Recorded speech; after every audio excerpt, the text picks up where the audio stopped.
విగ్రహం మట్టి ముద్ద వేశాడు. ముదాలు భగవంతుని కొరకు గద్దె కట్టాడు. దాని మీద పాండురంగను కూర్చొని పెట్టుకున్నాడు.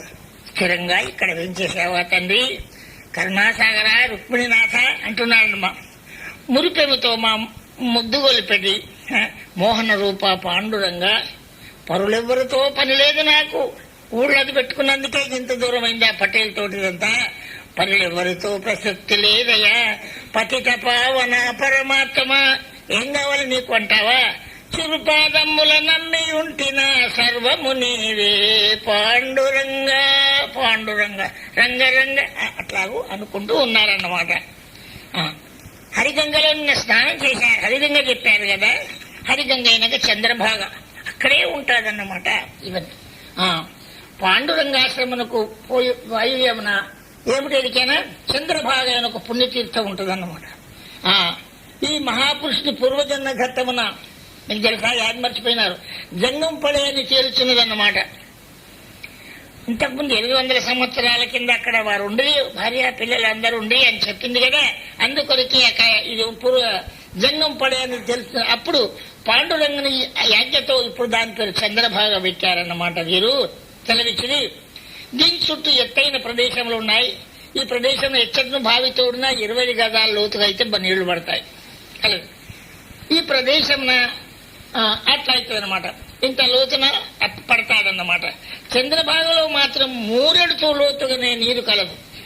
అందులోనే ఒక దాని తోడితే 3 అడుగులే నీరు తోడితే నీళ్లు కదన్నదన్నమాట. 3 అడుగుల లోతులోనే నీళ్లు ఉంటాయన్నమాట. లోపలనంతా ఇసుక, 3 అడుగులో ఏముంటుంది ఇసుక ఉంటుంది అన్నమాట. దీని చదరం గజమున్నర, అది గజంన్నర లోతుకు తవ్వితే గజంన్నర దోసరాక ఇట్లా ఉంటుందన్నమాట. మిగతా అంతా 12 గజాల దాకా పోతాదన్నమాట. అప్పుడేం దొరకదు. ఇది 8 శతాబ్దాల కింద వారు అక్కడ జంగం అయి ఉండేవారు. ఇప్పుడు ఇక్కడ అవసరం ఇక్కడికి వచ్చారు కాబట్టి ఇట్లాగా చెప్తున్నారన్నమాట. దాన్ని అట్లా చేశారన్నమాట. వీరు మొదలు ఇక్కడికి రాగానే ఇప్పుడే వచ్చారు కదా, అక్కడ భావ ఎక్కడా, ఇది ఎక్కడా, ఆ చంద్రభాగ హరిగంగా నిన్న చెప్పాను. ఆ హరిగంగాలోనే తీర్థం తీసుకుని వచ్చి పూజాది కృత్యం నెరవేరుస్తూ ఉండేవాళ్ళు అన్నమాట. అప్పుడు ఏమి లేదు, అదే ఉన్నదన్నమాట. అది ఎటువంటి జంగలంటే ఎత్తైన గుండ్లు, పెద్ద చెట్లు, అక్కడికి పోరాకుండా ఉండేటటువంటి దానిలో ఒకనాడు ఒక యువతి, ఒక ఆడి మనిషి ఏం చేసినరికైనా నీటిలకై పోతుందన్నమాట. ఆడదాకా ఆ తర్వాత పోతుండా చిరుత పులి నిర్భయంగా ఎదురైందన్నమాట. కానీ అది ఏం చెయ్యలేదు, ఎదురైంది అన్నమాట. అట్లా ఏం చెయ్యలేదన్నమాట. ఇటు దుష్టముఖం కూడా చుట్టూ తిరుగుతున్నను, ఆశ్రమంలో అభయమే తప్ప భయమనకు తావు లేకుండా ఉన్నదన్నమాట.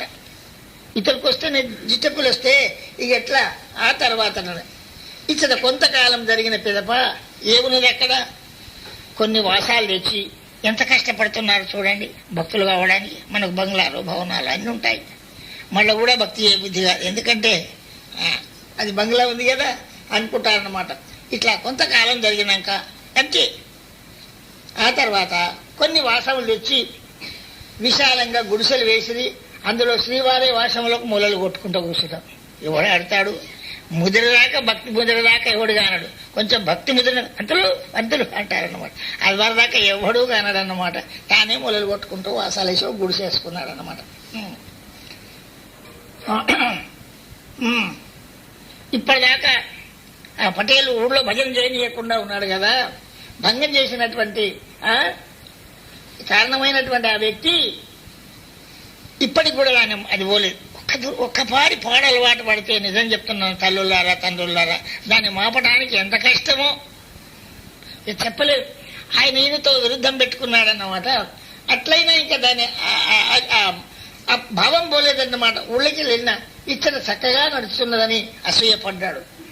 భగవంతుడు ఏం చేసినా మేలు, తాను భక్తిగా ఉంటే భగవంతుడు ఏం చేసినా మేలు కాదు. ఊళ్ళో వాళ్ళు మన మీదకి వ్యతిరేకం చేస్తున్నారంటే భగవంతునికి ఏమి ఇష్టం ఉందో, మనకి ఇంతకన్నా మహిమ కలిగినటువంటి స్థానం దొరుకుతుండొచ్చు. మనం రిలీజ్ పెట్టుకోమంటే పోమన్నమాట. కానీ అప్పుడు కష్టం. ఈయన కూడా అట్లా అనిపించింది అన్నమాట. ఇప్పుడు ఇక్కడికి వచ్చినా ఆయన ఇంకా తన విరుద్ధాన్ని మానతలేడన్నమాట. కాబట్టి మళ్ళా చూస్తే అసూయ పడుతున్నాడన్నమాట. పాండురంగాశ్రమం, దాని పేరేం పెట్టిందో చెప్పాను కదా మీకు, పాండురంగాశ్రమం అని పేరు పెట్టారు, ఇంకేం కాలే గాని. ఈ పాండురంగాశ్రమం సూటిగా అరకోసు దూరం మీద ఆ వ్యక్తికి భూమి ఉన్నదన్నమాట, వ్యతిరేకం చేసిన వ్యక్తికి.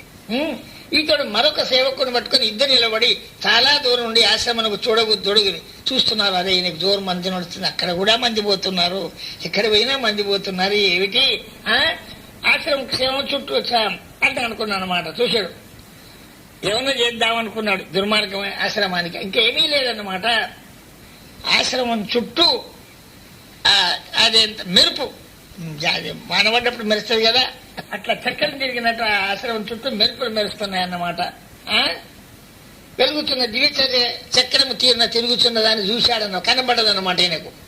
వెంటనే కళ్ళు గిర్రమన్నాయి. ఆ తర్వాత మూతపడిపోయినాయన్నమాట. దుర్మార్గం మహాత్ముల దగ్గరికి పోతే గట్టుంటది అన్నమాట. ద్రోహం చేయకపోతే గట్టు ముందు నైనా వేదాలకు ముందుకు అడుగు వేయడానికి కూడా అడుగుకోవడానికి వేదాలకు పోయినాడు అనమాట.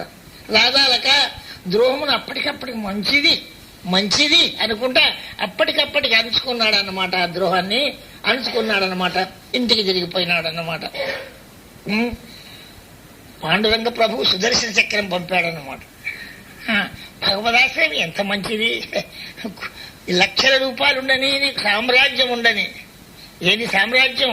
రామ భక్తి సామ్రాజ్యం, రామ భక్తి సామ్రాజ్యం, రామ భక్తి ఏ మానవులకు అబ్బును మనసా, రామ భక్తి సామ్రాజ్యం, రామ భక్తి అన్నట్టు ఏమి పనికి రావండి.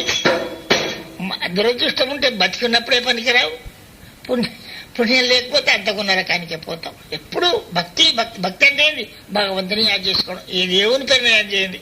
శ్రీరాముండన కృష్ణుడన మరి గౌరీనాథుడన్ సన్న నీ పేరంచున్మది ఊహ చేసి పిలతున్ పీరాసతోనట్లు.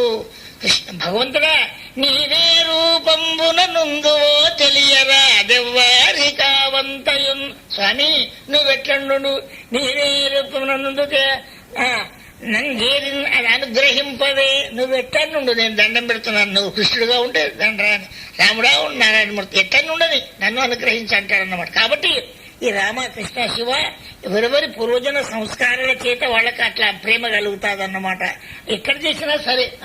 ఈ విధంగా ఆ పాండురంగ సుదర్శన వాళ్ళకు అట్లా తీపుతూ వాళ్ళకి కనపడం చేత రక్షిస్తూ ఉన్నదన్నమాట. ఆశ్రమం చుట్టూ అట్లా చక్రం తిరిగి దిగుతుందన్నమాట. చక్రము తెలిసిన విషయం మా వారి మెరికి ఎట్లా తెలిసిందా అంటే, ఆయన తోటి ఉన్నవాడే వచ్చి చెప్పినాడు.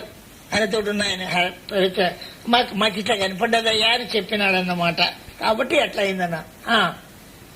ఇట్లా నడుస్తలేదు ఈయన, ఇంకా మళ్ళా అయ్యో అడవిలో కూడా అయోధ్య చేస్తున్నాడే, ఈయన ఏం చేయాలని అమీన్ సాబ్కు చెప్పాడన్నమాట. అమీన్ సాబ్కి ఏం చెప్పాడు? తప్పులు చెప్పాడన్నమాట. అదే ఊర్లో ఉండక ఊరు బయట 3 కిలోమీటర్ల మీద 3 మైళ్ళ మీద ఉన్నాడన్నమాట. అవి రక్షణ ఎవరు చేయాలి, ఇంకా అక్కడ అయితే ఏం చేయాలి మీరే చూడండి నేను ఎట్లా చేస్తుండో అని అమీన్ సాబ్ షికాయత్ చేసిండనమాట. తీసుకుని వచ్చి చూడు ఎటువంటి జంగల్లో ఉన్నాడో ఏమున్నాడో ఎట్లా చేస్తున్నాడో చూడండి. అతడు ఆశ్రమంలోకి చేరినప్పటికీ శుద్ధ సత్వ కళా ప్రభావం చేరదా. భక్తులు ఏమైనా చేద్దామంటే అమీన్ సాబ్ చూసే వరకు శుద్ధమైన సాత్వికమైన కళ అంత మంచిగా ఉందట. ఎంత మంచిగా ఉందయ్యా మీ ఆశ్రమం అనేటువంటి బుద్ధి అయిపోయిందన్నమాట. ఆ తర్వాత చూసిందన్నమాట, శుద్ధ కళా ప్రభావం చేత అయిందన్నమాట. వచ్చినప్పుడు అనుకున్న ఒకటి ఈయన పటేల్ దొరికొచ్చింది, ఈయన ఎలగొట్టించాలి ఆ నుంచి కూడా అనేటువంటి భావంతో ఈయన వచ్చినప్పుడు అనుకున్నది ఒకటి, అతడికి వచ్చే వరకు బుద్ధి మారిపోయిందన్నమాట. ఈ ప్రదేశం చాలా చక్కగా ఉన్నదండి, వెరీ గుడ్ అన్నదని వారు ఎక్కడైనా నుందురు. ఏమిటయ్యా పటేలా, వారు ఎక్కడైనా ఇష్టం ఉన్న చోట ఆశ్రమంలో ఉంటారు, నీవేందయ్యా చేసేది, ఉండని నీకేమి, ఎప్పుడైనా అవసరం వస్తే ఆయన భద్రంగా కాపాడాలి గాని ఏమో అంటున్నావెందుకో అని చెప్పి జాగ తీసుకురమ్మని చెప్పి పటేలు 4 చీపాట్లు పెట్టి వెళ్లిపోయాడు అన్నమాట. భగవద్భక్తి అంటే ఎంత పెద్దదో చూడండి. ఒకనాడు ఆ వ్యక్తి ఇట్లా కాకపోయి ఏం చేయాలి, ఒక ద్రోహం చెయ్యాలి, అందుకొరకే వైరం నాశనం చేస్తానమాట మనిషిని. ఆయనన్నా మానుకోవాలి, లేకపోతే మనమన్నా దూరం ఉండాలి. కానీ వైరం ఉంటే అగ్గి పగ కాలుతుంటే కాలుతుంటే మనం దూరంగానే అయిపోయి మన ఇంట్లో ఉన్నారు, ఎవరో ఉన్నారనుకోండి నేను ఊళ్ళకి వెళ్ళి కొట్టేది కూడా కాకపోయా. ఇప్పుడు ఏం చేసి వచ్చినా ఏదైనా ముఖద్దమా ఏమైనా చేయాలని ఏదైనా పెట్టి చెడగొట్టాలనే భావంతో వాళ్ళు దోషం ఎట్లుండును అని ఒక తురుక ఆయన దగ్గరికి పోయినాడు. అప్పుడు ఎప్పుడు 70 ఏళ్ల కింద మొహమ్మదీయ రాజ్యం, రజాకార్ల దౌర్జన్యం, పక్కనే అనేక వాళ్ళు ఉన్నాయి. కొంత భూమి ఏమన్నా దొరికినా, అరే మొహమ్మద్ నీకేం దొరికినా నీ జాగంతా పాండురంగనాశ్రలో సగం ఉన్నది. నువ్వేమనుకున్నావురా, నేను నీకు సహాయం చేస్తా. పటేలేనా తొలగిపోయి చెప్పాడు, నువ్వు ఉంటావా? నేనే ఉంటే నీ జాగం పాండురంగ ఆలయం ఇసుకపోవాలి, ఎందుకంటే నీ సగ జాగం అండే ఉన్నది, నువ్వు అమాయకుడు అన్నాడు. నువ్వు అడికేవాడిక సరే అనుకున్నాడు. ఇన్ని ద్రోహాలు చేస్తారు ఒక్కొక్కరు. అండ్ భూమి ఆశ్రమం తూర్పు భాగమున ఉండెను. అతని వద్దకి ఈ వ్యక్తిని తీసుకుని పోయి, పాండురంగ ఆశ్రమం భూమి నీదే, అంటే పాండురంగని గుడి కట్టిందంతా నీదే, నీ భూమి ఆశ్రమం కలిసి ఉండిపోయినది, వారు ఆక్రమించినారు, కబ్జా చేసుకున్నాడు ఆయన పంతులు. కాబట్టి ఇప్పుడు నీవు నీ భూమి కొరకు, నీ భూమి నీకు కావాలి, తగాద చెయ్యి, నువ్వు ఊరకుండకు అని ఆయన దులుపుకొని మళ్ళీ కూడా వచ్చాడు. కాబట్టి జగడము చేయమని విపరీతంగా బోధించాడు. ఏందో నేను సందలేదు, నా భూమి ఎక్కడది, మన ఎక్కడ ఉన్నది నాయన, నేనున్నా నీకేం మద్దతు అన్నాడు. అతను తురకవాడిని తీసుకొని వెంబడించుకొని ఆశ్రమానికి వచ్చాడనమాట. తురకవాడు నాకు భూమి వస్తుంది చెప్తే తెలుపులు మాట్లాడు, నా భూమి వస్తుంది, నా పాండురంగ ఆలయం కట్టగాలి ఉన్నది అనమాట అన్నాడు. ఆయన అంటున్నాడు అనమాట. ఆయన బరాబర్ ఈయనకి తోడవుతున్నాడు అనమాట. ఇంతటి అసత్య విషయం లేవనెత్తి ద్రోహం తలపెట్టాడు. మన భూమి లేదు, ఏం లేదు, మంచి పాండురంగాలయంలో ఉన్నదంటాడు. అయ్యో రామా, ఏం చేయాలి, భక్తులు ఏం చేస్తారండి? అందుకొరకే సంసారం ఉండి భక్తి చేస్తే అంత కొట్టాడచ్చు, మళ్ళీ భక్తి తెచ్చుకొని నాయనమతిరి ఇట్లా కూర్చుంటే ఏమనరాదన్నమాట. ఏమన్నంటే మనం చెడిపోతుంది అన్నమాట. కాబట్టి తలపెట్టి శ్రీ నారాయణ గారిని అతను ద్వేషింపక, అది ఆ తర్వాత లేవనెత్తి ద్రోహం తలపెట్టినను ఇంత చేసినా గాని వీరేం కోపానికి రాక, కోపింపక శాంతముగా ఉండే అంటున్నాడు అన్నమాట. ఏమిటి శాంతముగా ఏమంటున్నాడంటే,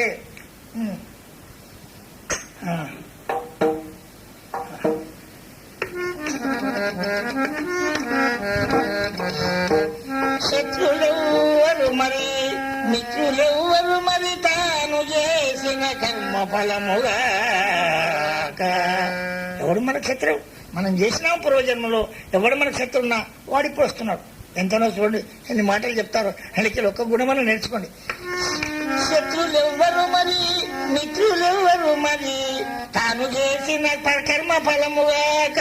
ముందు చేసినావు ఆయనతో శత్రుత్వం, ముందు బాగా పెట్టినావు అని ఇప్పుడు పెడుతున్నావు. అంటే ఇచ్చుకోవైనం, ప్రపంచం అంతా ఇచ్చుకోవైనం పుచ్చుకోవైనం, అంతే తప్ప ఎవడు నీతో కొత్త విరుద్ధం చేయడు, ఎవడు నీకు బాగా దయచేసి తీయడు. కాబట్టి అది భగవత్తుకు పోవడం. కాబట్టి శత్రులెవ్వరు మరి మిత్రులెవ్వరు, శత్రువు అంతరాత్మగా శత్రువులో అంతరాత్మగా మెలగడి పరమాత్మ ఏగాక పరులు ఎవరు.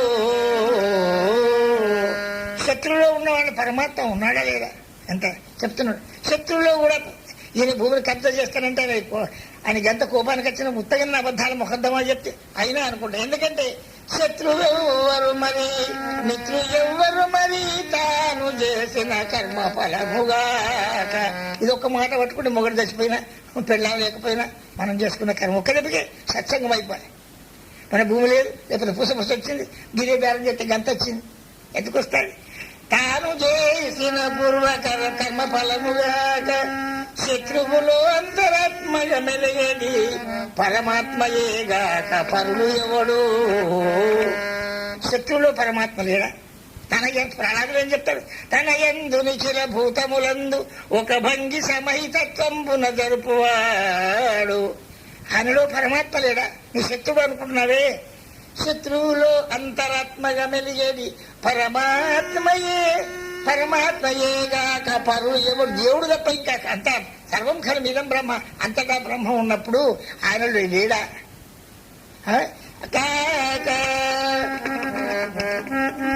శత్రువు నిజముగా శత్రుత్వమును చేయ తెలియక చెడునని తెలుసుకొమ్ము. అన్యాయంగా నీకు అన్యాయం చేస్తుంది కూర్చున్నాడు వాడు. అంటే ఏమనుకో అప్పుడు శత్రువు నిజముగా శత్రుత్వమును చేయ అయ్యో పాపము తెలియక చెడనని చేసేనని తెలుసుకొమ్ము. వానికి ఎరకలేక నా జులుము నా భూమిని నా స్థానాన్ని గుంజుకుంటున్నాడు అని అనుకో. నువ్వు భక్తుడవు కదా, భక్తుడు కాదు సాధకుడవు కదా, భగవద్భక్తి తెలిసిన వాడవు కదా. శత్రువు నిజముగా శత్రుత్వమును చేయ పాపం తెలియక చేసేనని తెలుసుకొమ్ము. వాడు బుద్ధిమంతుడైతే నా జాగా ఆయన ఎందుకు కబ్జా చేస్తాడు? అందరూ అనుకో, ఎట్లన్నా అనుకో నీ తృప్తి. ఏ విధంగా చూడు అలా తప్పు కాదు. భక్తుడు ఏమైనా అంత నాదే తప్పు అనుకోవాలి.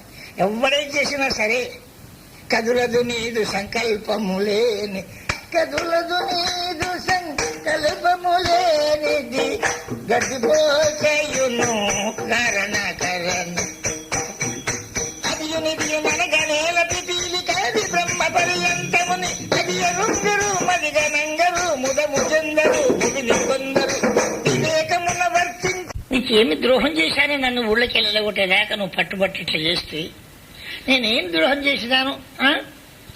ఆదిపోతుంది అమీన్ గారిని తీసుకొస్తే ఊళ్ళో కొడితే ఇక్కడ తీసుకొస్తే మళ్ళీ ఇప్పుడు జాగ కలిసిందని ఆ మొహమ్మదీయుని తుర్కాయన తీసుకొస్తే ఎందుకు ఇట్లా తలపెడుతున్నావు? నేనేమన్నా? కానీ నువ్వు ఇట్లా చేసేది నాకు నిజమైన ద్రోహం కాదు. కానీ నాకు నీపైన కోపం లేదు. కానీ ఇచ్చిన భూమి కొరకు ఇట్లు బోధించకమని నేను ఆయనకు మద్దతు ఇవ్వకమని నేను చెప్తలేను. కానీ నీవు చేయు అభియోగం నువ్వు చేసే ముఖద్దమా సత్యంది కాదు. అబద్ధాలకు నన్ను పరేషాన్ చేయడానికి ఇట్లా చేస్తున్నమాట. సత్యరూప భగవానుడు మాత్రం నీ చర్యలను ఊకుండడు. అందుకే నన్ను చేస్తే ఏం చేస్తారని సత్యరూప భగవంతుడు మాత్రము నీ చర్యలను కోట్ల కొద్ది కళ్ళతో చూస్తున్నాడు. భగవంతుడు ఎటువంటి వాడు? జగచ్చక్షు. జగతంతా ఆయన కన్ను. ఎక్కడను అంతర్యామి కూడా ఉంటాడు, బయట కూడా ఉంటాడన్నమాట. కోట్ల కొద్ది చూపులతో చూస్తున్నాడు. కావున స్వామికి నీ భావం మాత్రం మరుగుపడతాడు. నువ్వేమనుకుంటున్నావు? కొంపలు అన్యాయం పనులు పాప పనులు చేస్తున్నావు, ఎవరికి ఎరక అనుకుంటావేమో. పటేలా దేవుడికి నువ్వు ఎక్కడ చేసినా తెలుస్తుందన్నమాట. చాలు. అందువలన ఈ లోకమున పరలోకంలో దీనికి తగిన ఫలం అనుభవిస్తావు. ఈ లోకంలో ఇప్పుడు చేసిన దానికి పాపం చేసిన వాళ్ళందరూ కూడా ఈ లోకంలో అత్యద్భుత ఈ పుణ్య పాపయి బాగా అద్భుతమైతే ఈ జన్మలోనే పాపం చేసిన ముద్దరికి వస్తుంది. పుణ్యాలు కాని పాపాలు కాని మళ్ళా ఇంకో లోకంలో కూడా నీకు ఇట్లా వస్తాదన్నమాట. తగిన ఫలం నీకే చేకూర్చును. దీనికి తగిన ఫలం నీకు ఎంత కష్టపెడతాడో ఆ దేవుడు, ఏం చేస్తాడో, నేను ఏ నరకాల పాలు చేస్తాడో ఆ స్వామికే తెలియాలి, నీ పనికే తెలియాలి. జగత్ప్రభు ప్రతీకారం చేయబోన్నప్పుడు నువ్వు ఆయనకు ద్రోహం చేసినావు కాబట్టి భక్తునికి అని నీ మీద ప్రతీకారం ఆయన చేయబోన్నప్పుడు రక్షించేవాడు ఎవడూ ఉండడయ్యా. ఓ పటేలా, ఓ మహమ్మదీయుడా, ఇట్లా ఏం చేస్తున్నారు కన్నా ఎవడు కూడా ఉండజాలడు. కాబట్టి జగదీశ్వరుని యొక్క నిగ్రహానికి గురిగాకు, నువ్వు భగవంతుని కోపానికి నువ్వు గురిగాక అన్నమాట. ముందు మేలుకోమని చెప్తున్నాను నేను. నీకేమంటలేను, బాగుపడతావు. లేకున్నా సంపూర్ణముగా జడుదు అన్నమాట. రౌరవాద నరకంలో పడమే కాదు, నీకు ఎన్ని జన్మాలకు కూడా మళ్ళీ మానవ జన్మ లేకుండా అవుతాదన్నమాట. కాబట్టి ఇక నీ ఇచ్చ ఇంతగానం చెప్పినాక నేను ఏం చేస్తావో చెయ్యి, దౌర్జన్యం ఎంతన్న చెయ్యి, ఎంతన్న మందిని ఉసుకొల్పు అన్నాడనమాట. అని గంభీరమంగా అనగానే ఒక్కొక్కసారి పూర్వజన్మ పుణ్యం ఉంటే సత్సంగం వినగానే వాళ్ళు మారతారు.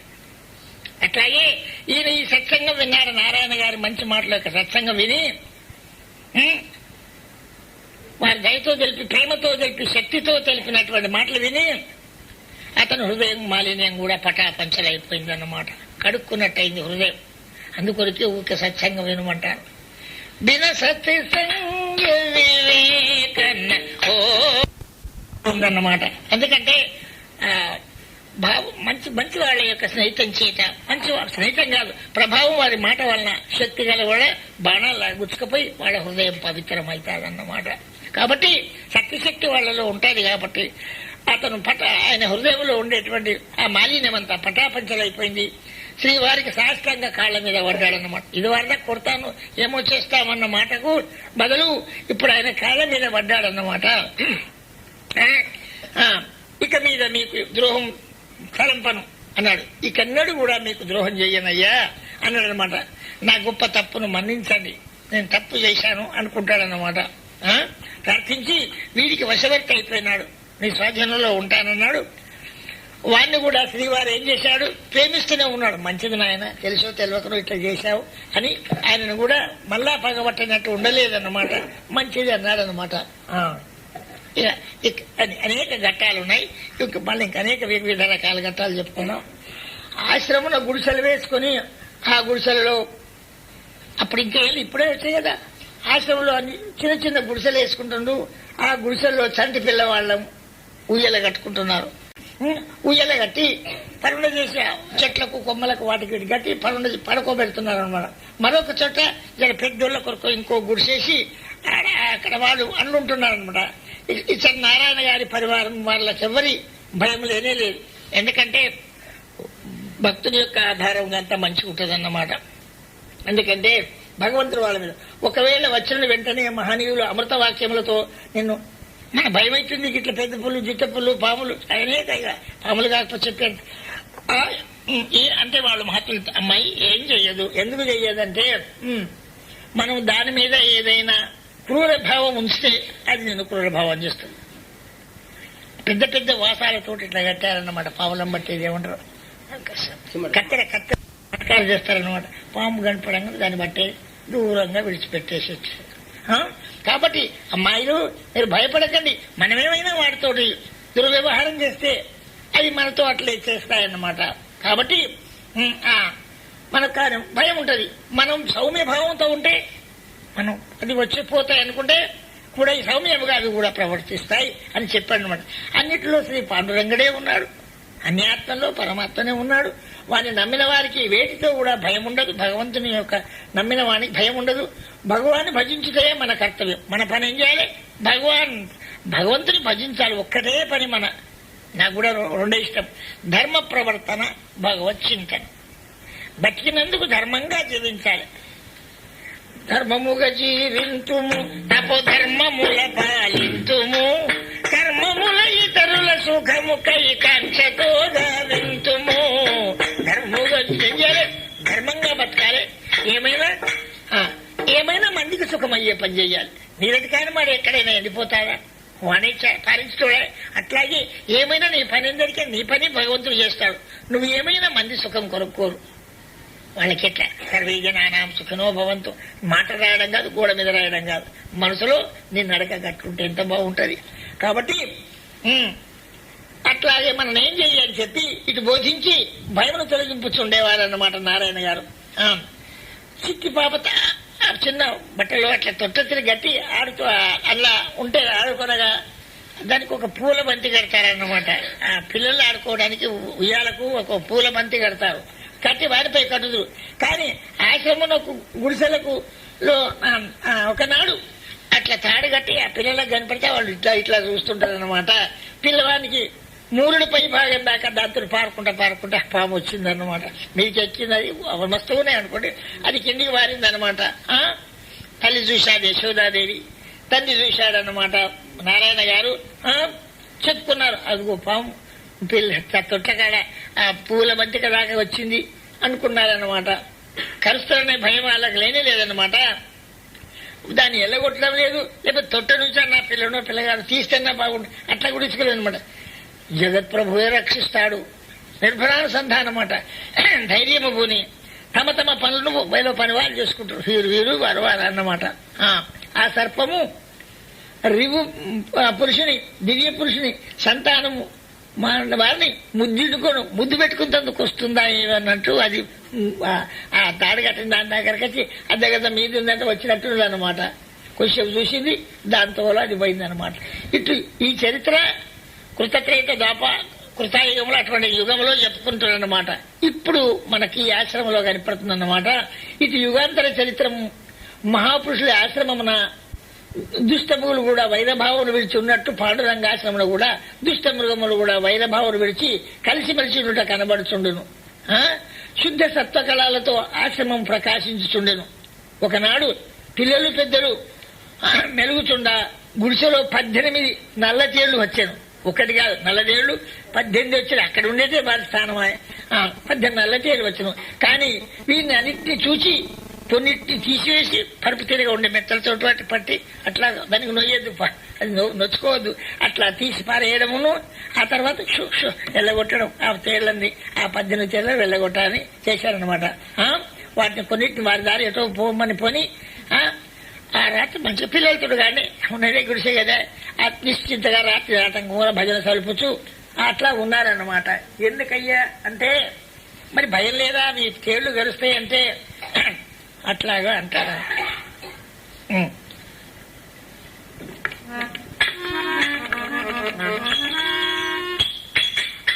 సర్పములు శివుకు శృంగార సర్పము సర్పము శివునకు శృంగార నగలు పాములు నీపు పానుపయ.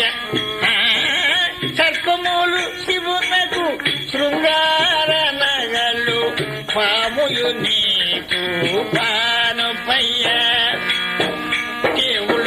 కేళ్ళు శివునకు అస్థాన సభ్యులు కాలకూట విషపానమయ. సర్పము శివునకు శృంగార నగలు పాముయు నీకు పానుమయ్య. ఎన్ని తేళ్ళు ఎన్ని పాములున్నను అన్ని శివుని అస్థాన సభ్యులే. ప్రసన్నతతో వాటిని నాదరించెము ఎన్నడు వాటిని బాధింపమయ. సర్పము శివునకు శృంగార నగలు పాముయు నీకు పానుపయ్య. సర్పములు తేళ్లు పాములు శివునికి శృంగార నగలు, పాము మీదనే అట్లా ఉంటుందన్నమాట. ఎన్ని తేళ్లున్నా నీ ఆస్థానక పండితులు సదస్సులు సభ్యులు అనుకుంటాం అని అట్లా ఏమంటలేరు పిల్లలంగా అన్నట్టు ఆనందమగ్నులై ఉన్నారన్నమాట. వీరు కొన్ని గుడిసె